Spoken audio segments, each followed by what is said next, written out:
ഗുരുവായൂർ അമ്പലത്തിൽ പുഷ്പങ്ങൾ കൊണ്ടുപോകുന്നത് ഒരു മുസ്ലിം കുടുംബമാണ്. താമരപ്പൂമൊട്ട് തിരുനാവായ റെയിൽവേ സ്റ്റേഷൻ്റെ അപ്പുറത്തും ഇപ്പുറത്തുള്ള താമരപ്പാടങ്ങളിൽ നിന്ന് പോയിട്ട് വട്ടത്തോണിയിൽ പോയിട്ട് താമരപ്പൂവിൻ്റെ മൊട്ട് പറിച്ചെടുത്തിട്ട് ഗുരുവായൂർ അമ്പലത്തിലേക്ക് എത്തിക്കുന്നത് ഒരു മുസ്ലിം സ്ത്രീയും അവരുടെ ഭർത്താവുമാണ്.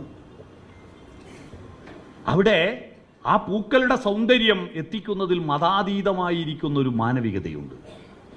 മതാതീതമായിരിക്കുന്നൊരു മാനവികത. ആ മാനവിക ബോധം ഭൂമിയിലുള്ള എല്ലാ മനുഷ്യരും ഒന്നാണെന്നുള്ള ചിന്ത വേണ്ടേ? അൽ എന്ന ശബ്ദത്തിന് സ്ത്രീ എന്നാണ് സംസ്കൃതത്തിൽ പറയുക. നമുക്ക് അൽ എന്നറിയാത്തതുകൊണ്ട് നമ്മൾ സ്ത്രീ എന്ന് പറഞ്ഞു. അറബികൾക്ക് സംസ്കൃതം അറിയാത്തത് കൊണ്ട് അവർ സ്ത്രീ എന്നറിയാത്തതുകൊണ്ട് അൽ എന്ന് പറഞ്ഞു.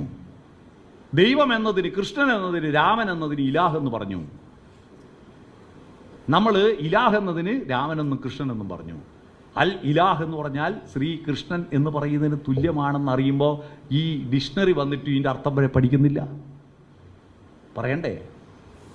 ലോകത്ത് പല ഭാഷകളുള്ളത് കൊണ്ടാണ് പല ദൈവങ്ങൾ ഉണ്ടായത്. പക്ഷെ എല്ലാ ഭാഷയിലും എണ്ണൽ സംഖ്യ 10ന്റെ ഗുണിത.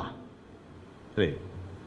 എല്ലാ ഭാഷയും എണ്ണൽ സംഖ്യ 10ന്റെ ഗുണിതമാണ്. അതെന്താ? അത് ഭാഷ പലത്, ദൈവം പലത്, ഉച്ചാരണം പലത്. പക്ഷെ എണ്ണമെല്ലാം മലയാളത്തിൽ 1, 10, 100, 1000, ഇംഗ്ലീഷിൽ 1, 10, 100, 1000, ഹിന്ദിയിൽ 1, 10, 100,000, അറബിയിലായാലും ആസ്ട്രേലിയയിലായാലും ആഫ്രിക്കയിലായാലും അമേരിക്കയിലായാലും എല്ലാം 10 ഉള്ളൂ. എന്തേ? 11ന്റെയോ 9ന്റെയോ കണക്ക് ഗുണിതങ്ങളുള്ള ഒരൊറ്റ ഭാഷയില്ല. സിമ്പിളാണ് ഉത്തരം. ലോകത്തിലുള്ള മനുഷ്യരെല്ലാം എണ്ണം പഠിച്ചത് സ്വന്തം വിരലിൽ എണ്ണീട്ട. എല്ലാവർക്കും, ഹിന്ദുവിനും മുസൽമാനും ക്രിസ്ത്യാനിക്കും എല്ലാം 10 വിരലാ. അതായി 10ന്റെ പെരുക്കങ്ങളായത്.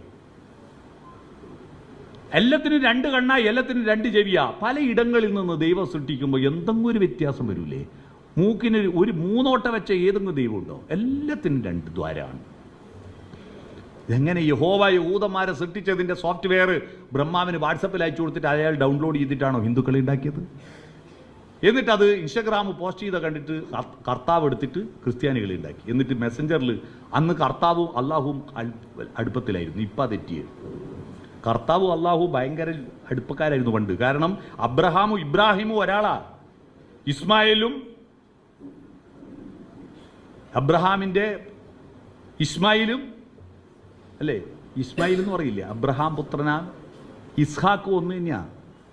2 തുടർച്ചയാ. ഈസാ നബിയും മൂസാ നബിയും മുഹമ്മദ് നബിയും തുടർച്ചയാ.